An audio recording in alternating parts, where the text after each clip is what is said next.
به کانال کیمیا کتاب خوش آمدید.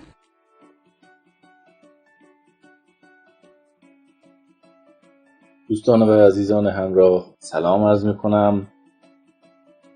بخش سوم فصل 13 رمان زیبا و عاشقانه باقی مارشال را خدمت شما تقدیم میکنم.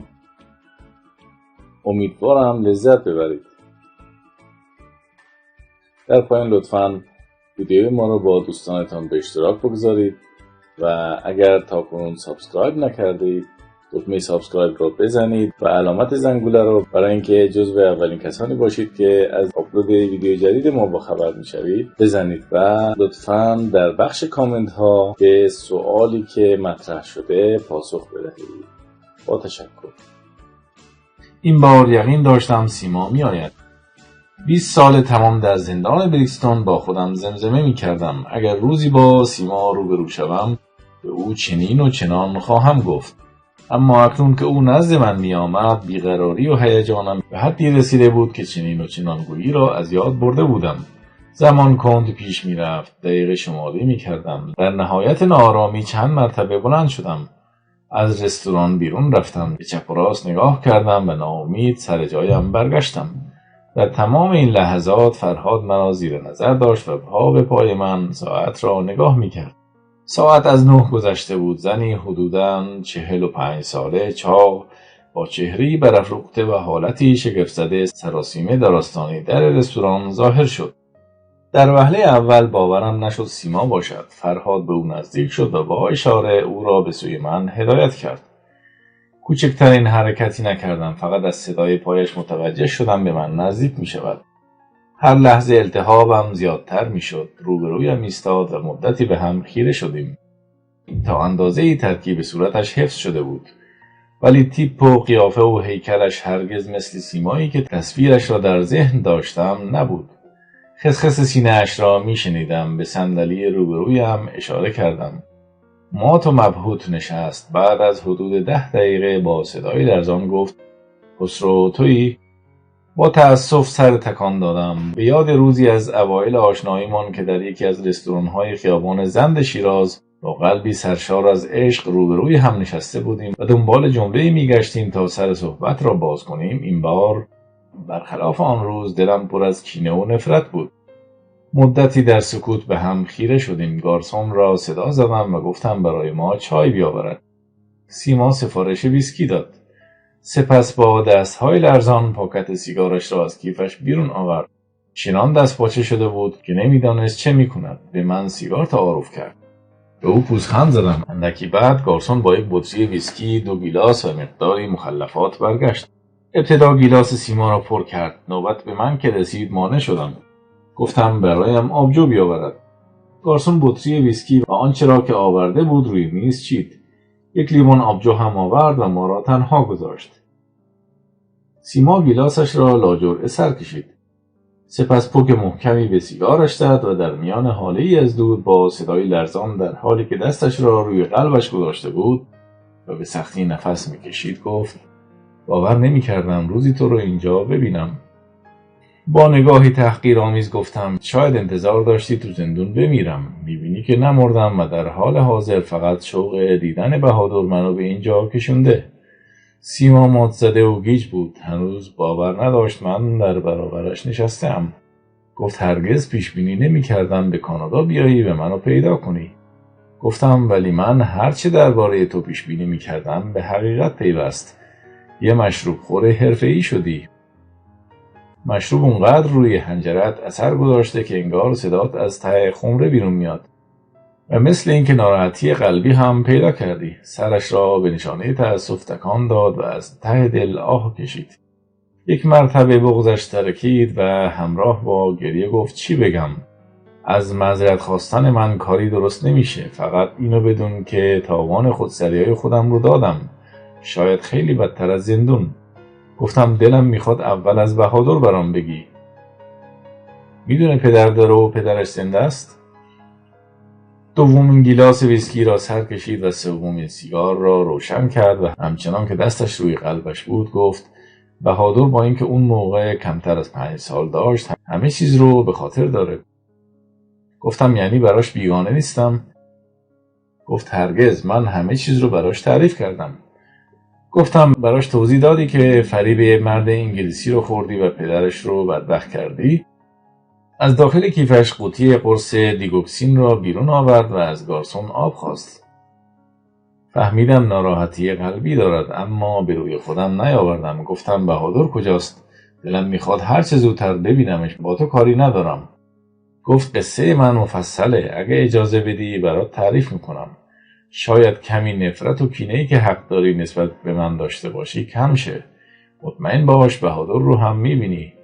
تا حدودی خیالم راحت شد. ادامه داد و گفت آخرین باری که تو زندون بریکستون دیدمت و در واقع از تو طلاق گرفتم، خیال میکردم استودیو رانک منو میپذیره. وقتی به من گفتن آلبرت به سلیقه خودش منو انتخاب کرده بود و من باعث قتلش شدم، دست رد به سینه من زدن و حتی از من به دادگاه شکایت کردن، همه چیز برام تموم شد.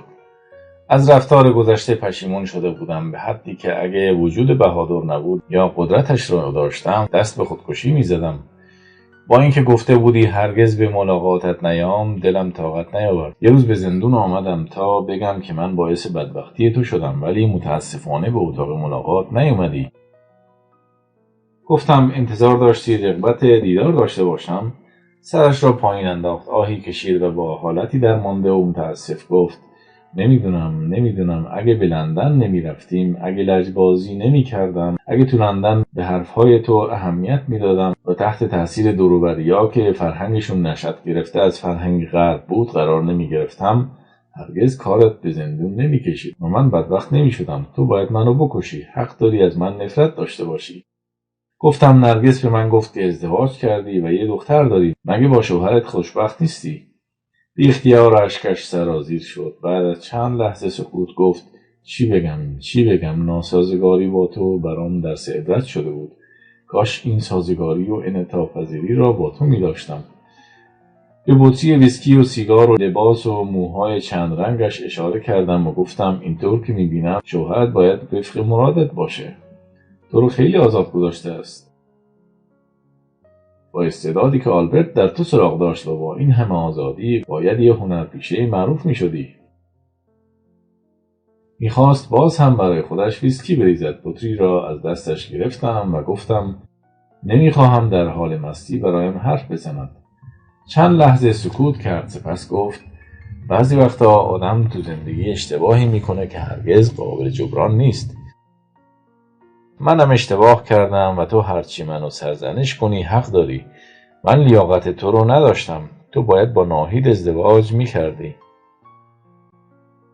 شخصیت و اصالت تو رو بعد از اون که به ایران برگشتم شناختم، ولی دیگه فایده ای نداشت.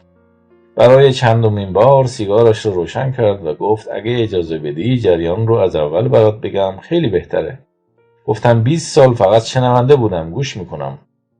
گفت وقتی همه اون خیال بافیا که روزی هنرپیشه معروف میشم نقش برآب شد، همه منو سرزنش کردن. پدر و مادر و برادرم هم ملامتم میکردن. دایی و زندایی، حتی نریمان و نرگس معتقد بودن تو قربونی خودخواهیای من شدی. اشکهایش را پاک کرد و ادامه داد بعد از تو لندن دیگه برای ما، به خصوص برای من، زندون بود. یه بار هم که من و پدر و مادرم به ملاقاتت اومدیم، مسئولین زندون به ما اجازه ملاقات ندادن. گفتم چرا باید به ملاقاتم می اومدین؟ گفت خواستم با معذرت خواهی و اعتراف کمی از بار سنگین گناه هم کم کنم و به تو قول بدم درباره بهادر کوتاهی نمی کنم.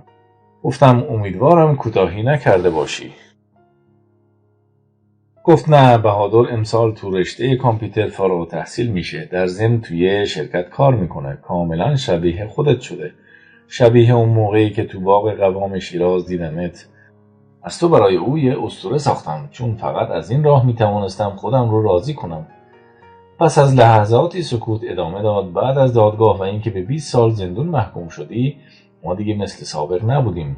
خودمون رو باعث بدبختی تو میدونستیم. پدرم از کارش در سفارت استعفا داد و به ایران برگشتیم. پدرم در سازمان امنیت مشغول کار شد. از اونجا که از هر گوشه خونه خیابان پاستور خاطره داشتم و در و دیوارش عذابم میداد، پدرم را وادار کردم تا اونجا رو بفروشه. فروخت و تو نیاورون خونه‌ای که بیشتر با میل مادرم بود خرید. میان حرفش رفتم و پرسیدم به خونه یوسف آباد، همونجا که روزی خونه بخت و امید من و تو بود، رفتی؟ گفت نه، هرگز از یوسف آباد گذر نکردم. از هر چیزی که خاطره تو رو برام زنده میکرد دوری میکردم، چون دچار عذاب وجدان میشدم. گفتم ادامه بده. گفت خونه نیاورون نتوانست به من آرامش بده. بعد از مدتی به توصیه این و اون از بین خواستگارای متعدد با همین شوهرم که افسر خلبان بود و همسرش را از دست داده بود ازدواج کردم. هر دو دلسوخته بودیم. او همسر اولش را دوست داشت و من هرگز نمیتوانستم تو رو فراموش کنم. هر دو بیشتر به زنده بودن فکر میکردیم تا زندگی. 3 سال بعد از ازدواج، یعنی سال 55، صاحب دختری شدیم که الان 15 سالشه. در همان لحظه گارسون به ما نزدیک شد و فهرست غذا را روی میز گذاشت. آنچه میخواستم بدون اینکه نظر سیما را بپرسم سفارش دادم.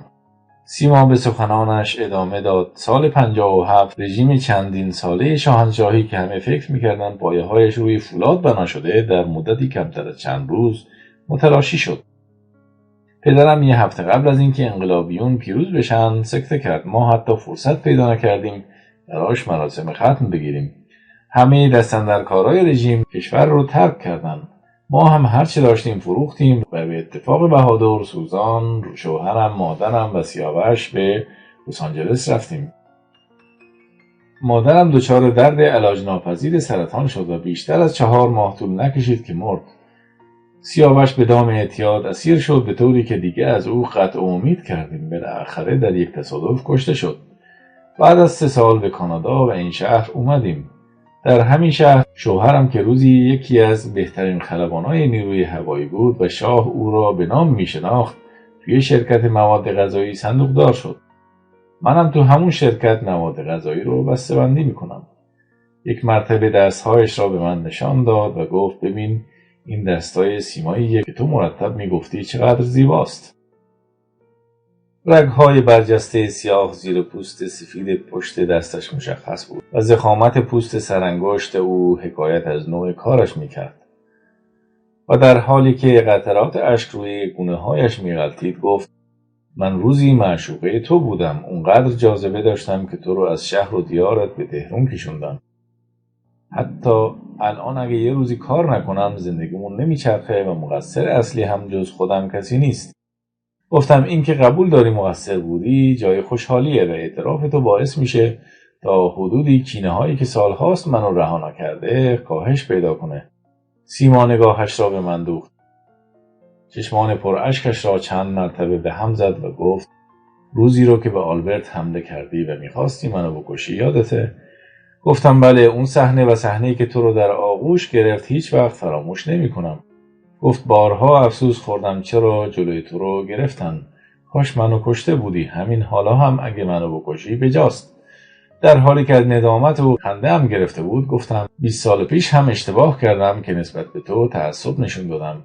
باید همون روزی که تو باغ مارشال دلت برای هنرپیشگی و آلبرت غش میرفت، یا همون روزی که منو دهاتی خطاب کردی و عشق مشهور شدن وسوسه‌ات کرده بود و میخواستی به مدرسه سینمایی بری، طلاقت میدادم و به اتفاق بهادر برمیگشتیم ایران و گذشته را جبران میکردیم. سیما با افسوس و شرمندگی گفت کاش اون کار رو میکردی و 20 سال به پای من نمیسوختی. گارسون آنچه سفارش داده بودیم آورد و روی میز گذاشت. فرهاد همگاهی همان اطراف پرسه میزد. سیما میخواست همراه غذا مشروب بنوشد که با عصبانیت گفتم بس دیگه. مستی عقل از سر آدم میپرونه. هنوز این رو نفهمیدی؟ در ضمن اینطور که من تشخیص دادم قلبت ناراحته، پس چرا اینقدر مشروب میخوری؟ با پوزخندی گفت اینجا بهشت نیست که من فرشته‌اش باشم. اینجا هر کس میخواد رسوانشه باید همرنگی جماعت رو اختیار کنه. البته دکترم خیلی تاکید کرده مشروب نخورم، ولی بعضی وقتها اختیار از دستم میره. پرسیدم مدتی که ایران بودی از مادر و برادرم و خواهرام خبری نگرفتی؟ گفت نه، اگرم اونا رو میدیدم وجدانم راضی نمیشد با اونا روبرو بشم. آخه با چه روحیه‌ای؟ چه جوابی داشتم بدم؟ نمیتونستم به اونا بگم پسرتون رو به زندون انداختم و برگشتم. نمیدانم چرا آن روز اشتهایم زیاد شده بود. هرچه میخوردم سیر نمیشدم. سیما آنطور که باید میل به غذا نداشت و بیشتر با سیگار و مشروب سرگرم بود. بعد از صرف نهار به قسمت نشیمن سالن رفتیم. سیما پا روی پا انداخت و در حالی که لبخندی تلخ روی لبانش نقش بسته بود گفت: تو این 20 سال که تو رو ندیدم خیلی قیافه و چهره‌ات تغییر کرده. اما من به محض اینکه دیدمت شناختم. ماشاءالله سر پا و سر حال موندی و هنوز خوشتیپ هستی. دلم میخواد از زندون برام تعریف کنی. گفتم زندگی تو زندون تنوع نداره که خاطرات داشته باشه. همه روزا و شباش از اول تا آخر یک نواخت و خسته کننده بود. وقتی سیما متوجه شد مایل نیستم درباره زندان حرف بزنم اصرار نکرد. بعد چند لحظه سکوت گفتم بالاخره گذشته ها تلخ یا شیرین، روشن یا تاریک، خوب یا بد و یا زشت و زیبا، هرچه بوده گذشته. کوشش ما، قضا و قدر و حتی اراده خداوند نمیتونه در اون اعمال نفوذ کنه و کوچکترین تغییری به وجود بیاره. تلاش و تقلاها همیشه به خاطر آینده است، البته آینده‌ای که مطابق آرزوی ما باشه. ادامه دادم این گله ها و کینه ها و بگو مگوها فایده‌ای نداره. من به خاطر بهادر اومدم. اگه آدم بیخیالی شده، اگه اونقدر غرب زده شده که معنی پدر و فرزند رو نمیدونه و اگه مثل تو مشروب خور و سیگارکش حرفه‌ای شده، بگو تا قبل از این که او رو ببینم و دردی به دردام اضافه شه برگردم ایران. سیما گفت بهادر اهل مشروب و سیگار نیست. منم همیشه مشروب نمیخورم چون بودجه این کار رو نداریم. فقط گاهی، شاید هفته یه بار لبی تر میکنیم. این رو هم بدون که من اگه همسر خوبی برای تو نشدم، هرچی از دستم بر اومده برای بهادر انجام دادم. پسر بسیار خوبیه. گفتم هنوز نمیدونم کجاست و چه کار میکنه. گفت الان تعطیلات تابستونی رو میگذرونه، فقط روزی 4-5 ساعت توی شرکت کار میکنه. همونطور که گفتم تو برای او بیگانه نیستی. مرتب از تو و از شیراز براش تعریف کردم. یقین دارم اگه بشنوه به خاطر اون به اتاوا اومدی خیلی خوشحال میشه. گفتم من به اندازه کافی پول دارم، میتونم مشکل مالی او رو حل کنم تا احتیاج به کار نداشته باشد و فقط به تحصیل بپردازه. البته اگه به قول تو پسر خوبی باشه. ساعت رستوران 2 بعد از ظهر را نشان میداد. حدود 5 ساعت گفتگوی من و سیما طول کشیده بود. سیما باید میرفت. گفت تو مرخصی هستم. به دخترم سوزان گفتم خیلی زود برمیگردم. دلم میخواست تو هم از زندون و این که چطور 20 سال رو پشت سر گذاشتی برام میگفتی. گفتم اگه درباره ماجراهای زندون بریکستون و جزیره‌ای که 10 سال اونجا تبعید بودم برات بگم وجدانت بیشتر عذاب میده. فقط خواهش میکنم بهادر رو نزد من بیار که دیگه دلم داره پاره میشه. قرار شد سیما آن شب با بهادر صحبت کند و تلفنی با من قرار بگذارد. سیما هنگام خداحافظی با حالتی درمانده گفت با شناختی که از تو دارم همیشه آدم با گذشتی بودی و مسلماً این خصلت رو حفظ کردی. خواهش میکنم جلوی بهادر منو کوچیک نکن. گفتم من که نمیدونم درباره خودت چه حرفایی زدی. گفتم پدرت به خاطر من با یه انگلیسی دعوا کرد که منجر به قتل اون انگلیسی شد. از این رو پدرت رو به 20 سال زندون محکوم کردن. گفتم تو این مدت هرگز بهادر رو تشویق نکردی برام نامه‌ای بنویسه. حتی خودتو هم توسط نامه از او خبری ندادی تا دلگرم بشم. شرمگین و سر به زیر گفت ترسیدم. با عصبانیت گفتم ترسیدی لو بری؟ ترسیدی از عشق پنهونی تو و آلبرت براش بنویسم؟ آره؟ سیما با گریه و بغض گفت من هرگز عاشق آلبرت نشدم. فقط عشق هنرپیشگی وسوسه هم کرده بود. الان 20 ساله با پشیمونی افسوس گذشته رو میخورم. با اینکه باعث شده بود بهترین سالهای جوانی را در زندان بگذرانم، اما قول دادم تا حد امکان آبرویش را حفظ کنم. وقتی از من جدا شد کاملا معلوم بود از ناراحتی قلبی رنج میبرد. قدمهایش آهسته بود و کمی کمرش را خم کرده بود. دستش را از روی قلبش بر نمی داشت. بعد از رفتن او به اتاقم برگشتم. در حالی که روی تخت دراز کشیده بودم به سیما فکر می کردم.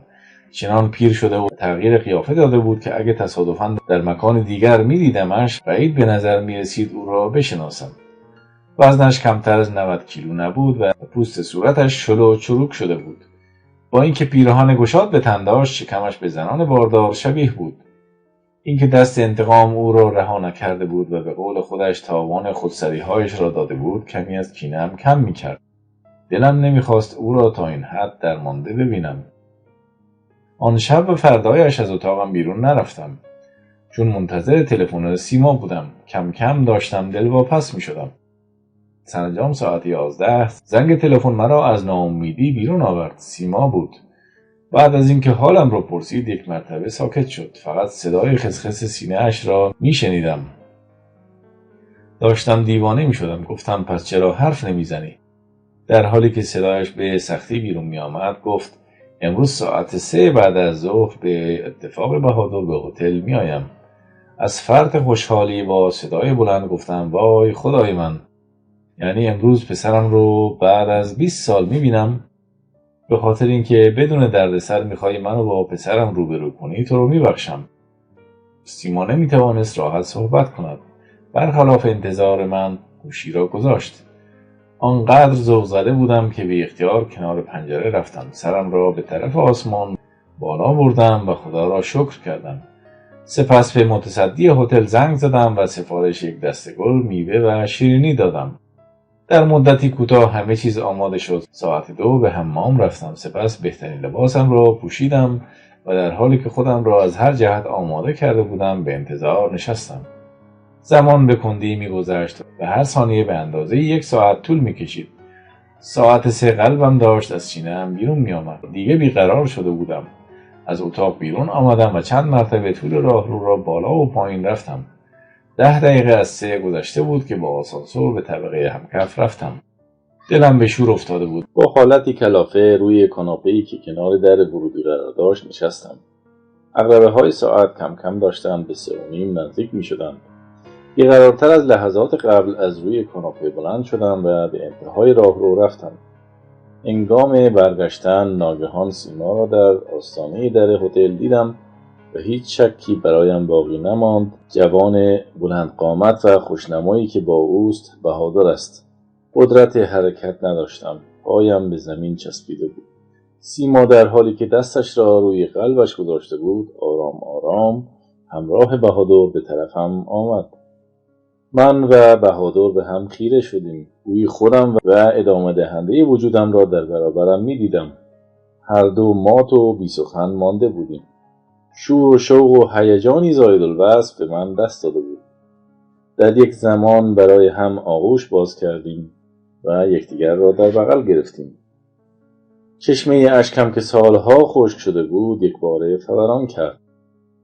بهادر هم گریه امانش نداد. سیما بی اختیار با صدای بلند گریه کرد و چنان تحت تأثیر قرار گرفت که تعادلش را از دست داد و به دیوار تکیه کرد. من و بهادر گاهی سرمان را از روی شانه هم بر می داشتیم، به هم نگاه می کردیم و دوباره یکدیگر را در آغوش می گرفتیم.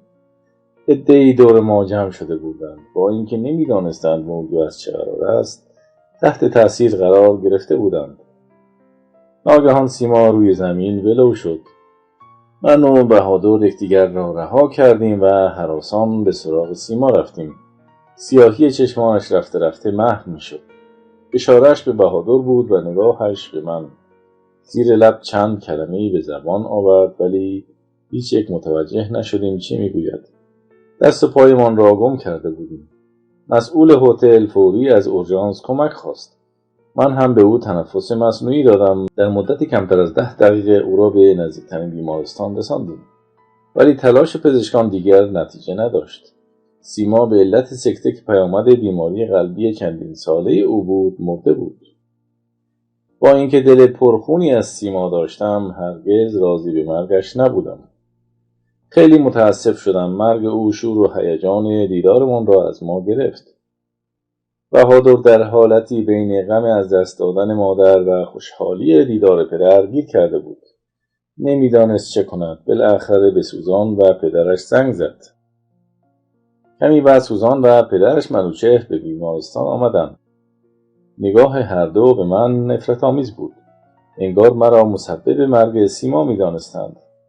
ولی آنطور که انتظار می رفت شیون و بابیلا به راه نینداختند. در آن لحظات جایی برای بحث یا ابراز نفرت نبود. جنازه سیما را به سردخانه انتقال دادند. همه ماتم زده بودیم. سوزان هرچه سعی میکرد جلوی گریه‌اش را بگیرد نمیتوانست. تکلیف من در این میان روشن نبود. آنها هم نمیدانستند در آن کشور غریب چه باید انجام دهند. من رو به بهادر کردم و گفتم پسرم، دلم نمیخواست که با ورود من چنین اتفاقی بیفته.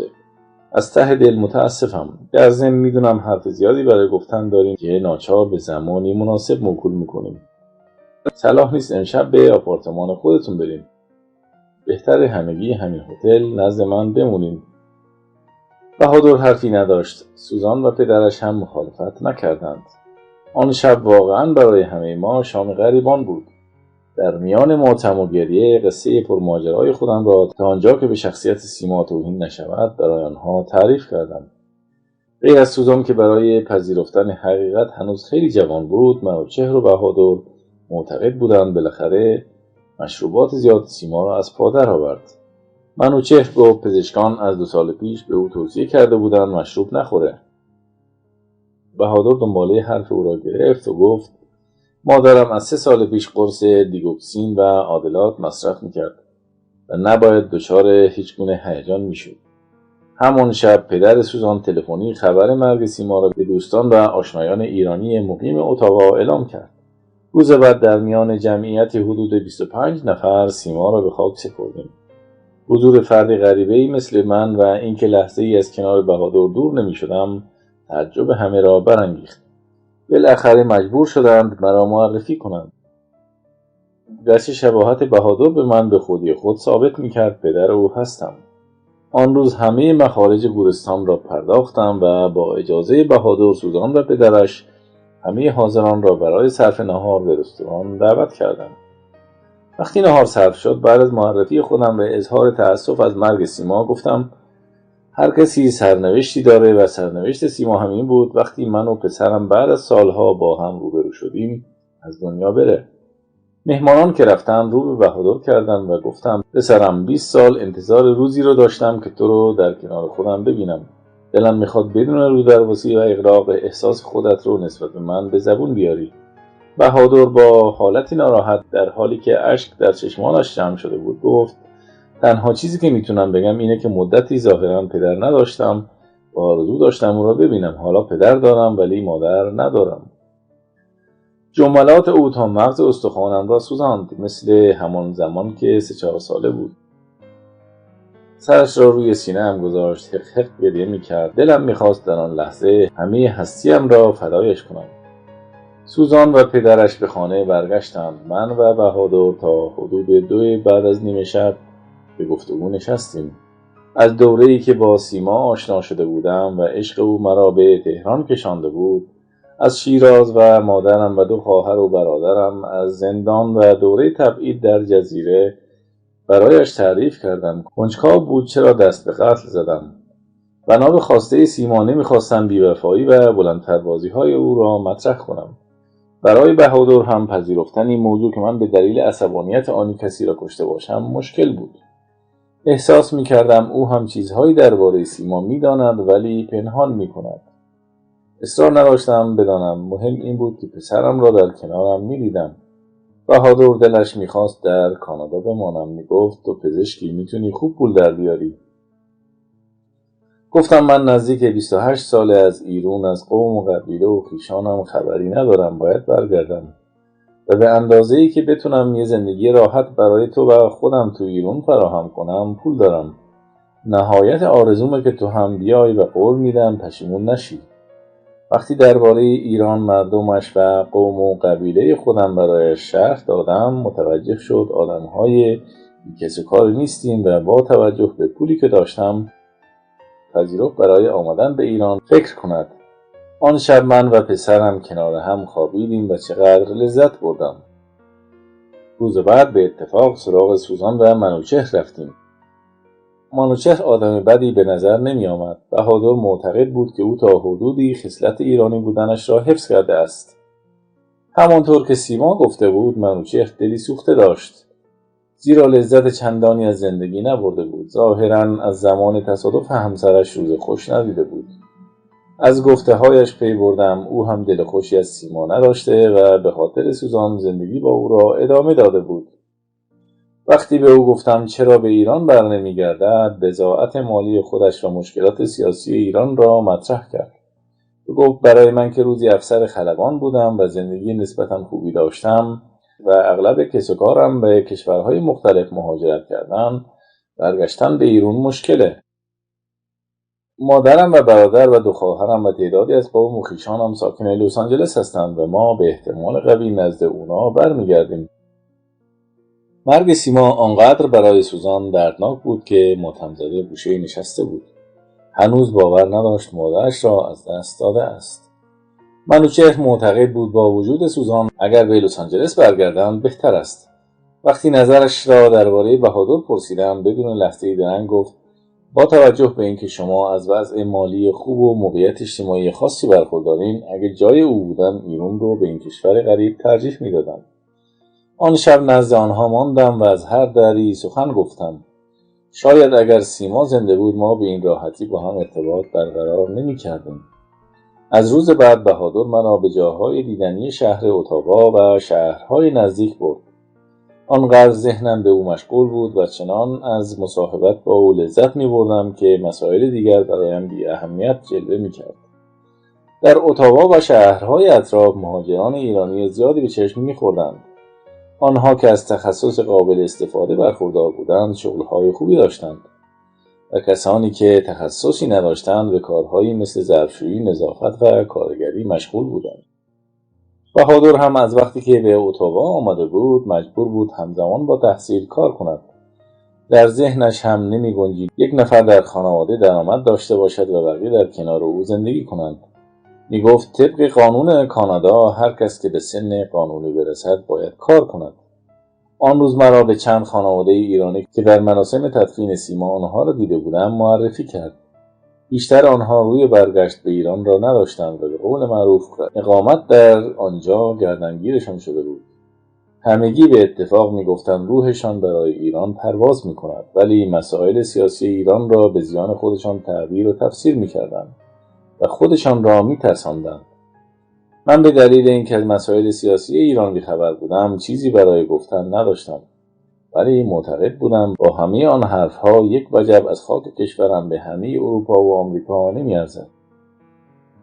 ایرانی هایی که با آنها به بحث نشستم به یاد زمانی که در ایران بودند افسوس می‌خوردند و امید داشتند بالاخره یک روز به کشورشان برگردند. بعد از 10 روز آنقدر من و بهادر به هم عادت کرده بودیم که گویی مدت‌ها با هم زندگی کردیم. کم کم قبول کرده بود بعد از پایان تحصیلاتش که فقط 1 ترم از آن باقی مانده بود به ایران برگردد و از من خواهش کرد تا آن زمان در اتاوا بمانم. میگفت هیچ وقت تصور نمی‌کردم پدرم رو ببینم و باورم نمی‌شد تا این حد منو دوست داشته باشه و منم تا این اندازه به او دل ببندم. با توجه به اینکه بیش از 3 ماه اجازه اقامت در کانادا نداشتم و روح و جانم برای ایران در پرواز بود، بهادر را قانع کردم زودتر از او به ایران برگردم و برنامه زندگی آینده‌مان را سر و سامان بدهم. پدر سوزان هم تصمیم گرفته بود برای رفتن به آمریکا آماده شود. برای اینکه بهادر ترم آخر را بدون دغدغه بگذراند در همان هتل او را پانسیون کردم و پول 6 ماه را یکجا پرداختم و $10,000 هم به خودش دادم و گفتم تنها خواهشم اینه که اسیر بیبندوباری غربی‌ها که اسمش رو تمدن و آزادی گذاشتن نشی. خلاصه بعد از 1 ماه با اینکه برایم سخت بود از بهادر جدا شوم، برای گرفتن بلیط به یکی از شرکت‌های هواپیمایی رفتم. برای ساعت 3 بعد از ظهر 10 اکتبر که مطابق با 18 مهر بود بلیط رزرو کردم. در این فاصله به توصیه بهادر و منوچهر دلارهای آمریکایی را که به صورت چک مسافرتی بود از طریق شعبه‌ای از بانک ملی ایران در اتاوا تبدیل به حواله قابل وصول در بانک مرکزی ایران کردم. وقتی از بانک خارج شدیم فقط $10,000 کانادا با خودم داشتم. شب آخر سوزان و پدرش را به صرف شام در هتل دعوت کردم و برای اینکه حسن نیتم را به آن دو نشان بدهم و به شخصیت منوچهر هم توهین نکرده باشم $5,000 به سوزان دادم و گفتم به قدری دوست دارم که انگار دخترم هستی. تو خواهر بهادری، حالا که میخوای به نزد مادر بزرگ و عمه و عموهات برگردی به برادرت نامه بنویس و او را بیخبر نذار. بهادر از خوشحالی در پوست نمی‌گنجید. در حالی که تحت تاثیر قرار گرفته بود گفت شاید در جهان سابقه نداشته باشه که پدری بعد از این همه محرومیت و زندون و سختی تا این حد دست و دلباز و سخاوتمند باشه. پدر سوزان رو به من کرد و گفت تو این دنیای اقتصادی حرف اول و آخر رو پول میزنه. اگه شما پول نداشتین مشکل بود بعد از این همه سال بتونین دوباره بین خودتون و پسرتون رابطه پدر و فرزندی برقرار کنین. حرفهایش بی ربط نبود. شاید اگر چیزی در بساط نداشتم و محتاج به کمک بودم قضیه فرق میکرد. البته نمیتوانستم پیش داوری کنم. همانطور که گفتم مهم این بود که من و پسرم به هم رسیده بودیم و او تصمیم داشت به ایران برگردد. آن شب هم شبی فراموش نشدنی بود. به طور کلی زمانی که در اتاوا بودم با همه زمانها تفاوت داشت. در آن مدت کوتاه مرگ رقتبار کسی را دیدم که او را مسبب اصلی محکومیتم می‌دانستم. پسرم را بعد از 20 سال دیده بودم و از همه مهمتر این که راضی شده بود به ایران برگردد. روز بعد صورت حساب هتل را که چیزی نزدیک به $3000 شده بود پرداختم. بهادر و سوزان و پدرش تا فرودگاه اتاوا مرا بدرقه کردند. بعد از تشریفات گمرکی و گرفتن کارت پرواز هنگام خداحافظی فرا رسید. چه لحظات سختی بود. بهادر مرتب تأکید می‌کرد هر هفته برایش نامه بنویسم. دلش می‌خواست قبل از ورود به ایران از همه چیز با خبر باشد. سوزان که تا چند روز قبل دل خوشی از من نداشت در حالی که اشک از چشمانش جاری شده بود گفت شما آدم بسیار خوبی هستین. منو ببخشین که به شما بدبین بودم. منوچهر هم از این که بالاخره مرا دیده و شناخته بود اظهار رضایت و خوشحالی می‌کرد. پس از بوسیدن بهادر و خداحافظی با او با منوچهر و سوزان دست دادم و خداحافظی کردم. سپس داخل سالن پرواز شدم. برای دسترسی به ادامه داستان لطفاً کانال کیمیا کتاب را سابسکرایب کنید و علامت زنگوله رو بزنید.